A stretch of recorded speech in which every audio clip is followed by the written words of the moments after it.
A knock echoed through the silence, marking the beginning of an unexpected turn of events. A delicate, soothing knock that carried no hint of trouble, merely a tender reminder that life continued to unfold beyond the stillness of my serene abode. As I strolled to the door in my robe, my hair clung to my shoulders, still damp from the lackluster shower I had hastily taken earlier that morning. As I swung the door open, my mind conjured images of the mailman, or perhaps a familiar neighbor standing on the threshold.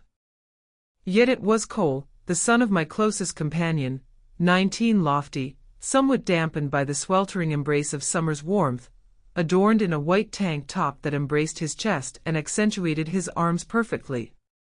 His tousled curls framed his face, and his smile held a youthful charm. "Hello, Miss Evelyn," he remarked, raising a small box aloft. "My mother requested that I deliver this to you." His voice resonated with the depth I had long forgotten. A brief pause and then a smile graced my lips. "Cole, oh my goodness, it has been months since our last encounter." He presented the package to me, and I caught a whiff of the delicate aroma of soap and cologne intertwined with the warmth of the sun. "Indeed, I've been quite occupied with my studies and various commitments." However, my mother emphasized that this held great significance. "Step inside," I urged, gesturing for them to enter. "Allow me the pleasure of offering you some refreshing lemonade." He paused, uncertainty flickering in his eyes. "Only if you are certain." "I must insist." As he entered, there was an ease in his movements, a confidence that left my throat parched. Perhaps it was the manner in which his tank unveiled just enough to conjure images of all that lay beyond. Perhaps I had simply been adrift in solitude for far too long. I filled 2 glasses and offered him one. For a fleeting moment, our fingers grazed against each other. He gazed at me with his profound brown eyes, a smile gracing his lips. "By the way, you look fantastic." I chuckled, perhaps a touch too hastily. "This ancient robe protests." "No, seriously," he said, taking a sip. "You continued to possess that remarkable quality." The words lingered in the air between us, ethereal and elusive. Much like wisps of smoke, perilous sugary haze, we found ourselves in the living room. I crossed my legs, a sudden awareness washing over me as I felt the looseness of my robe. Cole's gaze darted, if only for a fleeting moment, to my exposed thigh before he averted his eyes with a semblance of decorum. I cleared my throat. "How is school treating you these days?" "Boring," he remarked, a grin spreading across his face. "I would prefer to engage in a hands-on activity," I gulped with difficulty. The atmosphere shifted. Perhaps it was merely a figment of my imagination. Perhaps it was merely my own wild musings. Yet I sensed it. I savored another sip of lemonade, making an effort to maintain a cheerful tone. "It seems you have quite the knack for handling tools, don't you?" "Indeed," he remarked. "Occasionally, I lend a hand to my uncle with his plumbing tasks." In an instant an idea crept into my thoughts, seemingly pure on the surface, yet tinged with a shadowy undertone beneath. "My shower has been behaving oddly," I remarked. "Minimal pressure. Cold water is something I truly despise. Would you mind taking a moment to examine this?" He straightened his posture. "At this moment, time is on your side."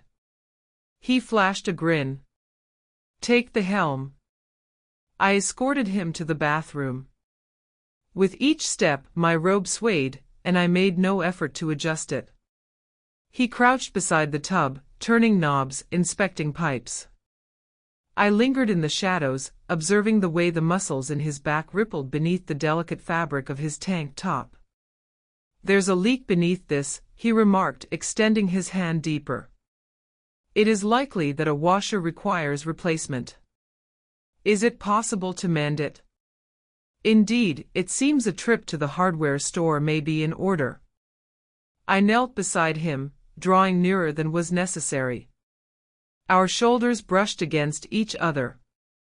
His breath seemed to hang in the air for a fleeting moment. He gazed at me, and this time he held my gaze. Our faces hovered in close proximity, excessively silent. His gaze lingered on my lips before drifting down the soft cascade of my robe. I ought to have distanced myself. I ought to have spoken up, yet I refrained. He did not either. The stillness conveyed our unspoken words. "Thank you, Cole," I murmured. "What is the purpose?" His voice was a whisper shrouded in mystery for rekindling emotions within me once more. He remained silent. He simply gazed at me. In that instant, I realized everything had shifted. That night, I reclined in bed, my fingers brushing against my lips as if he had just pressed his own against them. He had not. Not at this moment. Yet I yearned for him too. I ought not to have. He was the son of my closest friend. Youthful, strikingly attractive, inquisitive, yet desire knows no boundaries. And I had just unlatched the door to a realm I could never shut again. As dawn broke, thoughts of Cole consumed my mind. Those eyes of his, those hands of his, the way he gazed at me as if I were more than merely a mother, more than just an aging widow draped in a silk robe. I stood before the mirror, gently brushing my hair. My robe cinched a touch more snugly today. Yet, I observed the way my skin radiated, as if it held on to the memory of his warmth, despite the fact that he had not laid a finger on me. A knock at the door echoed once more. My heart leapt. Could it have been him? I opened it, and indeed, there he stood. Cole, yet on this occasion he was not clad in a tank top. He donned a fitted black t-shirt that accentuated his chest with jeans that draped perfectly. In his grasp, he cradled a small, unassuming brown bag. He lifted the bag and declared, "Brother the washer. I plan to complete the repairs on your shower." I released a soft chuckle, attempting to mask the rapid thumping of my heart. "Your kindness knows no bounds." He entered once more as if he had always been a part of this place. He moved with an ease that spoke of confidence, exuding a quiet strength that was palpable. We made our way to the bathroom once more. The fabric of my robe glided softly against my thighs. His eyes caught the moment, but chose not to dwell. He sank to his knees beside the tub, unfastened the bag, and began his task. I perched on the rim of the tub, observing him intently. I made an effort to avert my gaze, yet I stumbled. "You keep looking at me," he said, his gaze fixed elsewhere. A smile graced my lips. "Your appearance is quite pleasing." He raised his eyes gradually, locking onto my stare. "You are as well once more." That silence enveloped the space, drawing you in with a gravity that words could never replicate. "In need of a towel?" I inquired abruptly, rising to my feet with haste. "Indeed," he remarked, "my hands are damp." I pivoted and made my way to the linen cabinet. The fabric of my robe gently slid down my shoulder. I left it as it was. As I pivoted, he was there, nearer than he had been moments ago. Water cascaded from his hands. In a hushed tone, I offered him the towel. He accepted it. Yet, rather than drying his hands immediately, he lifted his hand and softly brushed a droplet of water from my collarbone with his fingertips. His touch was gentle, excessively gentle. I drew in a quick breath. "Evelyn," he uttered, his tone carrying a hint of inquiry as I gazed into his eyes. Guilt was absent, only warmth, desire, marvel. I allowed him to continue. His hand glided to my waist, and then in an instant, his lips found theirs on mine. It lacked speed. It lacked any sense of wildness. The pace was languid, delightful experimentation. I surrendered to him, my fingers gliding along his chest, sensing the rapid rhythm of his heartbeat mirroring my own. He withdrew ever so slightly. He expressed his desire to do that since yesterday. I gulped with difficulty. I have desired that long before you arrived at my door. That confession shattered the delicate barrier that existed between us. He pressed his lips against mine once more, this time with a greater intensity. My robe slipped ajar, and I made no effort to conceal it. His hands roamed over me as if I were a novel he had longed to delve into. Tracing every curve, every inch, every soft sigh I struggled to suppress. Once more, I found myself embodying the essence of womanhood. More than a widow, more than merely a mother. I was sought after, yearned, vibrant. In the quiet aftermath, we found ourselves sprawled on the plush bathroom rug. Our bodies entwined, hearts racing in unison.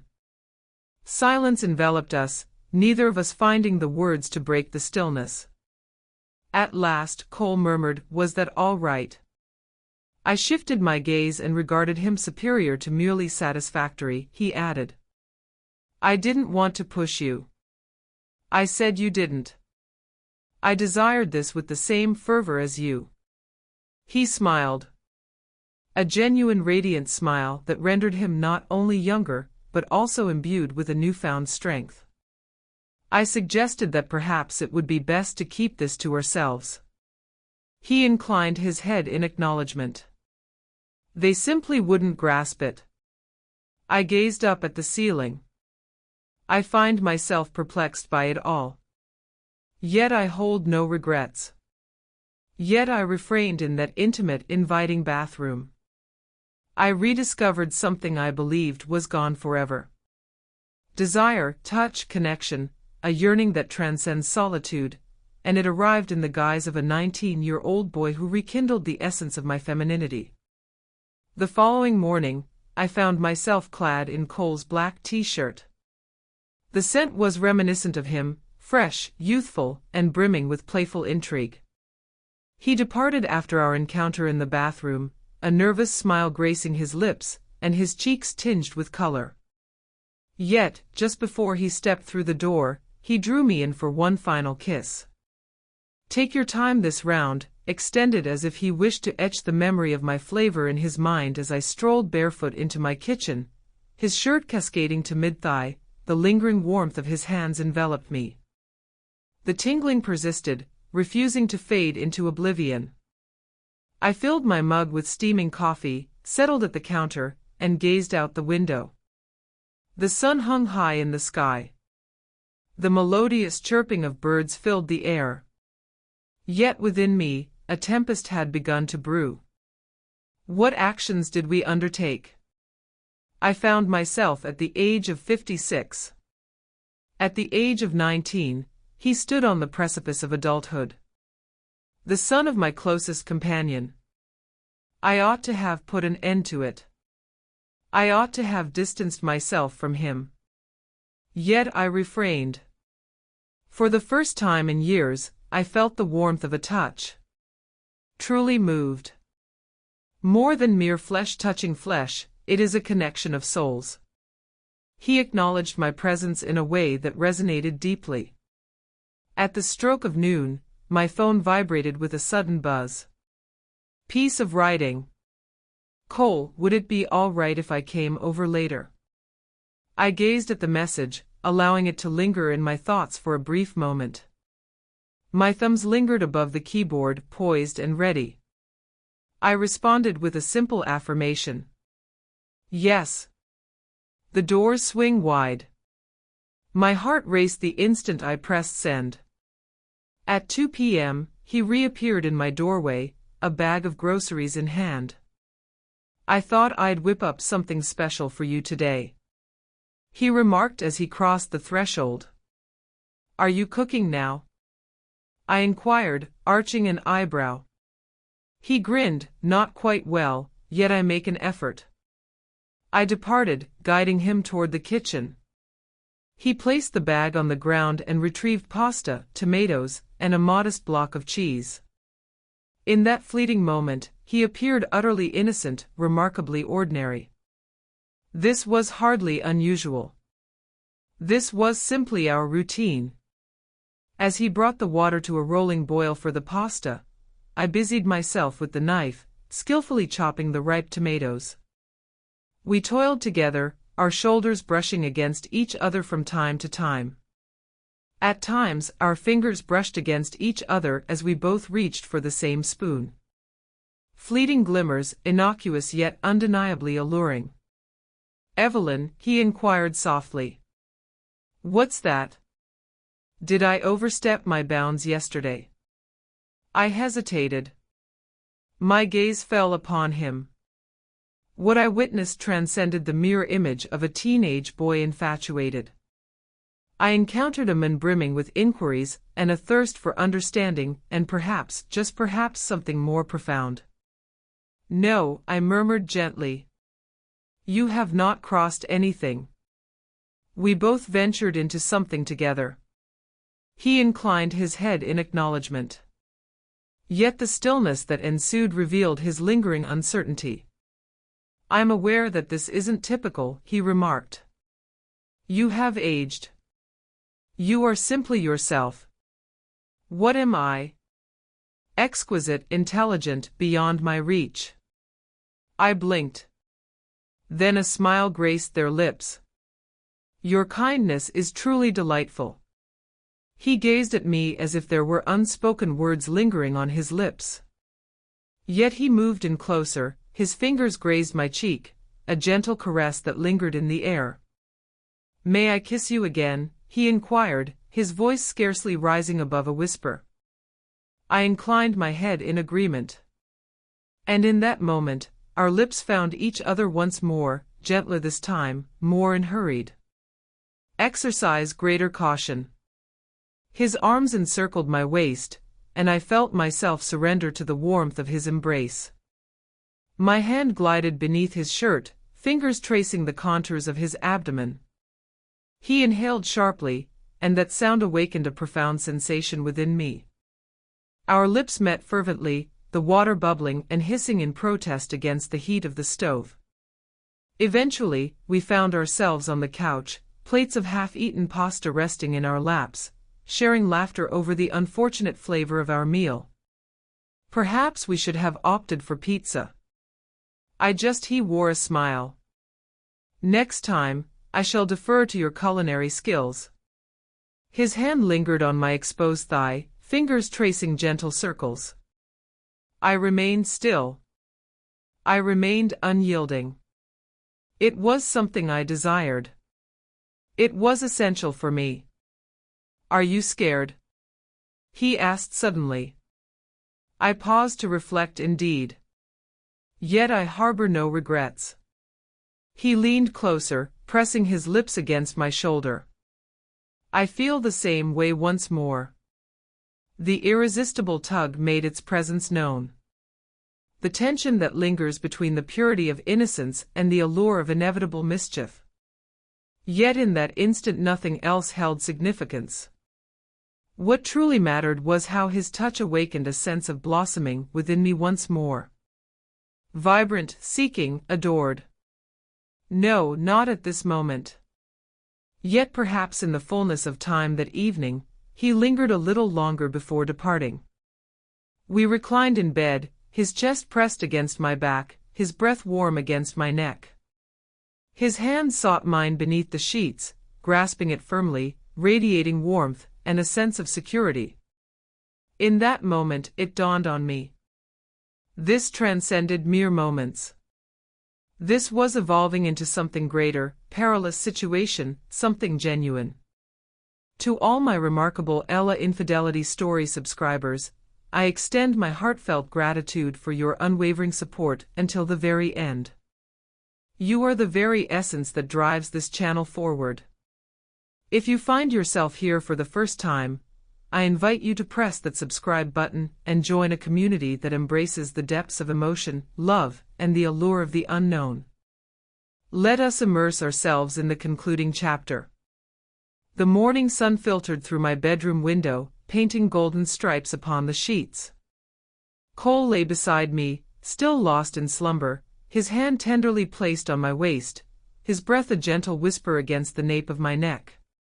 He appeared serene, so very young, such fragility. I observed him intently for an extended period. This young lad, this individual, the son of my closest companion, what led us to this moment? How did a single package evolve into a fervent passion?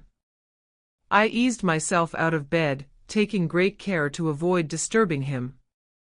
As I lingered by the mirror, drawing my robe close, the gravity of our actions finally pressed down upon my heart. What might others express? What might she express?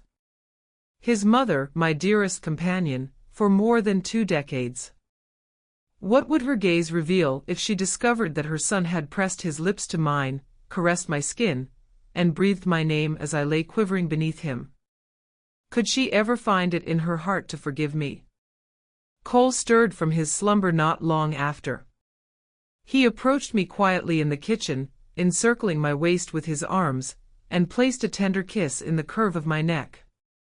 "Morning," he murmured, his eyes still heavy with sleep, a smile playing on his lips. "Good morning," I murmured. Yet my voice carried a distinct quality. Strained. "Proceed with caution." He perceived it immediately. "What's the matter?" he inquired. I rotated within his embrace, cradling his face gently in my palms. "Cole, it's time for a conversation." His smile dimmed. He was aware. "This can't keep happening," I murmured gently. "We ventured beyond boundaries, and I hold no remorse for it. Yet it is intricate, excessively intricate." He remained silent. He gazed into my eyes as if seeking something to grasp tightly. "You're 19, I remarked. And here I am, just me." "You're not merely anything," he said swiftly. "From the instant I stepped into your home, you have occupied my every thought." His words tugged at my heartstrings. Yet the clamor of my fear drowned everything else out. "What would happen if your mother discovers the truth?" I murmured softly. "What if this destroys it all?" He advanced with measured intent, his hands softly clasping my hips. "In that case, we shall proceed with caution. Yet, how much longer can we continue to conceal ourselves?" I inquired. He paused, uncertainty flickering in his eyes. In that moment of silence an unspoken understanding settled between us. What we shared had transcended mere desire. It was peril. The flames danced fiercely, devoid of any water in sight. 2 days slipped away. I refrained from calling him. He failed to send a message. I repeatedly reassured myself that it had come to an end. Yet on that 3rd afternoon, the sound of my phone broke the silence. It was she, mother of Cole. My heart soared into my throat. I replied, making an effort to maintain a sense of normality. "Greetings, darling," she exclaimed with a bright smile. "Cole mentioned that he stopped by to repair your shower. I appreciate your willingness to allow him to assist. He mentioned that being around you made him feel incredibly mature." I took a deep breath. "He was quite the assistance," I remarked with deliberation. "I swear that boy is blossoming into quite the gentleman," she continued. "He mentioned that you prepared pasta for him as well, describing it as dreadful yet endearing." I chuckled, a hint of anxiety lacing my voice. "He is certainly not mistaken." A moment of silence lingered in the air. And then she uttered a phrase that sent a chill coursing through my veins. "You know," she said softly, "he talks about you quite a bit. Indeed, quite a substantial amount. More than what a mere neighbor ought to." My breath hitched. I can't quite grasp the situation, Evelyn, she continued. But you mean the world to me like family, and I have faith in you. A knot of guilt coiled tightly within me. Faith. That was the word that shattered me. Under the cover of darkness, I sent a message to Cole. It is imperative that we cease our actions. His response came with remarkable swiftness. What is the reason behind this? Your mother is beginning to have her suspicions. This cannot continue. A moment of silence lingered in the air. Then he conveyed, but I love you. My fingers lingered, chilled against the surface of the screen. Affection. My eyes brimmed with tears. It had been years since anyone had uttered that word to me. Yet I was acutely aware of the path I needed to take. Then love me enough to release this, I responded, prior to its annihilation of all that exists. His last words arrived. You'll forever be the first woman who awakened my spirit. It has been ages since I last laid eyes on Cole. Not since that fateful night. At times I find myself lingering by the window, anticipating a knock that remains elusive. Yet I recall the tenderness of his touch, the sweetness of his kiss, as if I truly mattered.